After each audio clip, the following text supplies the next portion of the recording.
السلام عليكم ورحمة الله وبركاته. كتير من طلابنا بيعانوا من القسمة المطولة لأن هم بيعتمدوا على كود والضرب. بص كده، هقول لك الطريقة دي مهمة جدا وهتفيد الطفل. هنا بيقول لي 750 أو 750 divided by 2، يعني 750 على 2. هشرحها العربي والإنجليش. ال7 أنا بقسم عندي مستطيلات بالطريقة دي. لو 3 أرقام هعمل 3 مستطيلات، لو 4 أرقام هعمل 4 مستطيلات. لكن هنا الرقم عندي 750، فهعمل 7 في مربع وال5 في مربع وال0 في مربع. ده الرقم المقسوم. تمام. طيب اللي هي 750 او 750. ال7 دي انا هبدا اعملها عن طريق خطوط. هعمل 7 خطوط، 7 لاينز. ادي 1 2 3 4 5 6 7. طيب ال7 دي مقسومه على اصلا 7 مقسومه على 2 اللي هناك دي. تمام. فهعمل كل 2 في دايره. ليه؟ لان ال7 مقسوم على 2، فانا هقسم كل 2 هخليهم في دايره واحده.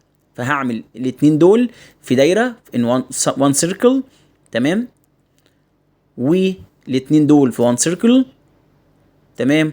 والاثنين دول في one circle. طيب انا عملت كام دايره؟ 3 او 3. انا بشرح انجلش وماث اهو.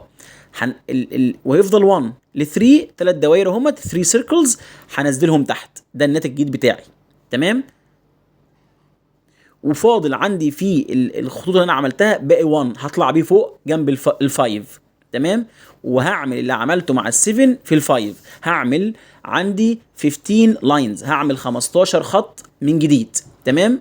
1 2 3 4 5 6 7 8 9 10 11 12 13 14 15. وابدا احط برضو ال15 دي مقسومه على ايه؟ مقسومه على الاثنين اللي فوق، صح؟ يبقى هعمل كل 2 في دايره واحده. طب لو هي مقسومه على 3 هعمل كل 3 في دايره. تمام. ال2 دول كل 2 خطين هعملهم فين؟ في دايره واحده. تمام.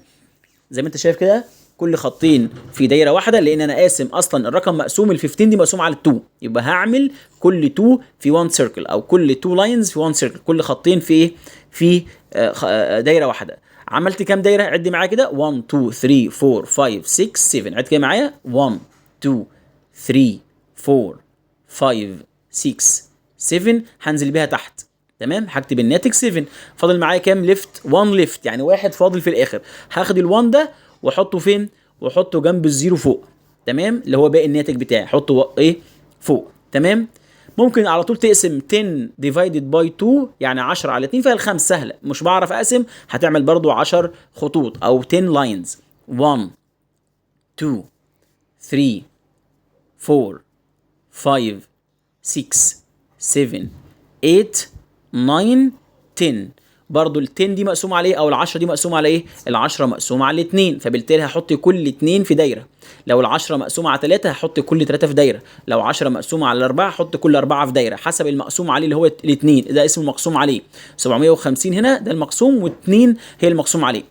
هعمل كده كل 2 في دايره، مش هيفضل عندي حاجه. يبقى اعد الدوائر اللي عندي، هلاقيهم 1 2 3 4 5. يبقى الناتج بتاعي 375 او 375 لو هنتكلم بالحساب. دي اسهل طريقه للقسمه. جربها مع اي رقم، مع اقسم على 1 على 5 على 7 على 8 على 10 واعمل نفس الطريقه دي. يبقى الناتج بتاعي 375. وفعلا 750 على 2، لو قسمت 750 على 2 هدينا 375. ودي طريقه بسيطه جدا جدا للقسمه المطوله اللي هي الاطفال بتعاني منها. واشوفكم على خير ان شاء الله، والسلام عليكم ورحمه الله وبركاته.